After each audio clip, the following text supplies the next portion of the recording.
Halo teman-teman semuanya, selamat datang kembali di channel ini. Jumpa lagi dengan saya Vicky Impong dan kali ini kita ada di channel Politik Muda. Dan semoga kalian semua di rumah bersama dengan keluarga selalu dalam keadaan yang sehat. Reaksi konyol netizen Malaysia setelah tahu bahasa Indonesia menjadi bahasa resmi UNESCO. Iri? Bilang bos. Kita akan saksikan dulu cuplikannya seperti apa. Link original video saya sertakan di deskripsi. Jadi sekarang saya ingin menyebut sedikit berhubung dengan tidak merdekanya kita itu, kita sendiri telah menginggriskan bahasa Melayu. Menginggriskan bahasa Melayu. Itu berarti masalahnya dari people kalian sendiri. Ternyata ya? guys, dengan sendiri. penetapan bahasa Indonesia menjadi bahasa resmi UNESCO yang ke-10, banyak netizen Malaysia tidak terima ya ternyata ya guys. Bahasa Indonesia kok dilawan. Gimana kalian itu? Sudahlah, terima saja kenyataan dan akui bahwa bahasa Indonesia itu bukan bahasa Melayu. Jangan terlalu keras kepala jadi orang. Jangan terlalu egois. Iya. Terima saja, akui saja, dan lapangkan dada kalian. Iya. Berarti besar untuk gitu. menerima bahwa bahasa Indonesia itu bukan bahasa Melayu. Pakar bahasa kami sudah berkali-kali menjelaskan. Jelas ini adalah kekalahan buat kalian yang terlalu sombong mengatakan bahasa Indonesia tidak ada. Bahasa Indonesia adalah bahasa Melayu. Dunia itu diisi oleh orang-orang pintar, apalagi UNESCO. Tidak seperti kalian yang merasa lebih pintar, padahal sebenarnya kalian tidak pintar. Keras, Pak. Keras. Assalamualaikum warahmatullahi wabarakatuh. Halo, kembali bersama dengan kami di channel ini. Ya, viralnya berita mengenai bahasa Indonesia yang telah ditetapkan sebagai bahasa resmi UNESCO membuat netizen Indonesia ramai-ramai membagikan berita ini di lini masa media sosial masing-masing. Akan tetapi viralnya berita tentang bahasa Indonesia ini mengundang netizen negara tetangga pun ikut berkomentar. Misalnya salah satu akun mengatakan bahasa Melayu bertopengkan bahasa Indonesia. Kemudian ada juga yang menulis Malaysia, Indonesia, Singapura, Brunei, semua pakai bahasa Melayu. Indonesia spesial klaim bahasa negara, padahal tidak ada suku Indonesia, yang ada negara. Lalu ada juga yang menulis tidak ada bahasa Indonesia, itu bahasa Melayu. Mengklaim bahasa Melayu sebagai bahasa Indonesia sama seperti mengklaim bahasa Inggris menjadi bahasa Amerika.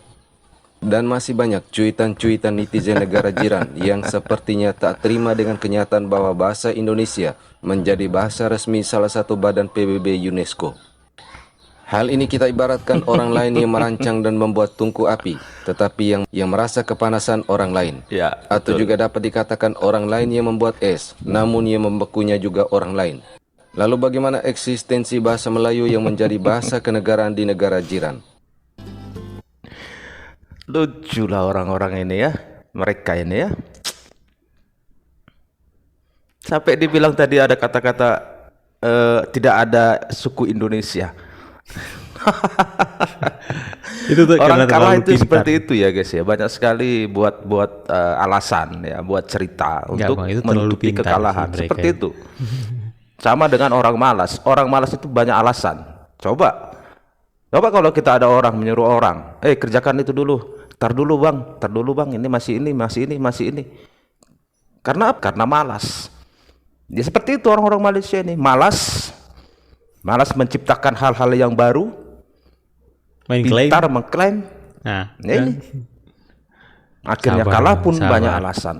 Ya kan?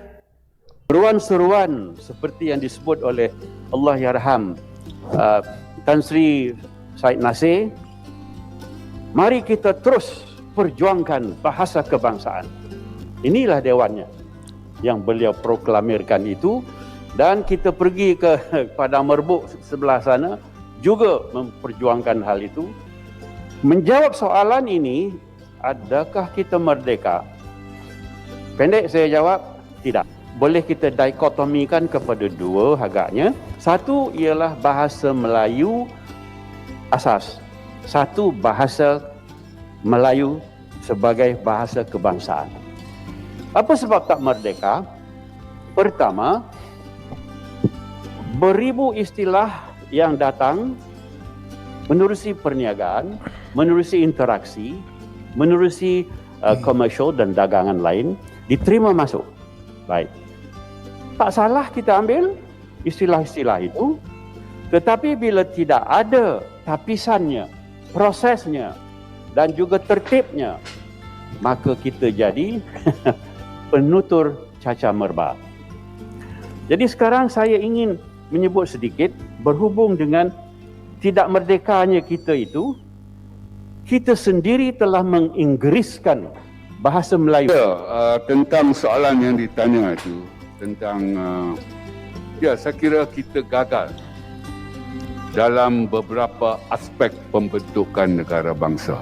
Jadi kita harus akui, kita harus berjiwa besar, kita harus akui bahawa dalam usaha kita membentuk negara bangsa, yakni manusia Malaysia ini, kita gagal pada beberapa aspek.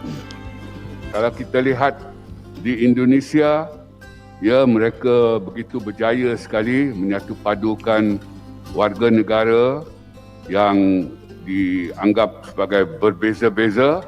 Kalau puak peribuminya sudah ada 1,500 puak yang berbeza-beza. Jadi mereka berjaya berbeda-beda ya. menyatu padukan warga negara mereka. Ya, saya pikir orang-orang pintar di Malaysia sudah menyadari hal ini. Cuma mungkin lebih diperbanyak edukasi kepada masyarakat.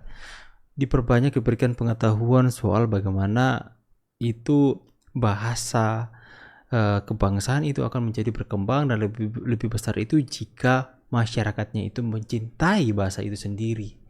Jangan bahasa Melayu tapi ke barat-baratannya. Di Indonesia pun sempat terkena virus seperti ini, tapi akhir-akhir ini sudah mulai hilang dan kita sudah mulai menciptakan sesuatu yang dimana itu semakin hari kita semakin bangga dengan bahasa Indonesia. Bahkan juga ketika Presiden beberapa kali mendapatkan kesempatan pidato di hadapan PBB, di hadapan para pemimpin-pemimpin Uni Eropa, Pak Jokowi menyampaikan atau berpidato dengan bahasa Indonesia agar supaya bahasa Indonesia semakin hari semakin dikenal di mata dunia. Ya, jadi permasalahan di sini adalah harus ada kesadaran dari masyarakat mereka sendiri. Jangan apa-apa ketika Indonesia dinyatakan sebagai bahasa resmi dari UNESCO, mereka hanya memberikan komentar-komentar julid, komentar-komentar yang berbau iri hati dan tidak mau mengakui bahwa Indonesia ini benar-benar sudah bersatu dan mencintai dengan bahasa kita sendiri. Ya, kalian bisa melihat komentar-komentar mereka yang terlihat sangat menyakitkan. Tapi orang-orang pintar sudah menyadari hal ini dan mereka pun menyampaikan itu, dan mungkin butuh banyak edukasi ya di tengah-tengah masyarakat Malaysia di sana. Supaya juga tidak sembarang banyak yang klaim-klaim sini sana ya. Kita dari dulu itu sudah banyak sekali mendengar berita-berita saling klaim-klaim dan sebagainya. Ya, budaya kita misalnya baju daerah diklaim-klaim mereka. Masyarakat Indonesia sudah tahu sih. Tapi semuanya itu nggak perlu dipersoalkan karena kita tahu apa yang menjadi milik dan kebanggaan kita sendiri. Bagaimana? Seberapa cinta kalian dengan bahasa Indonesia? Dengan bahasa daerah kalian? Kalau saya sangat cinta bahasa Indonesia.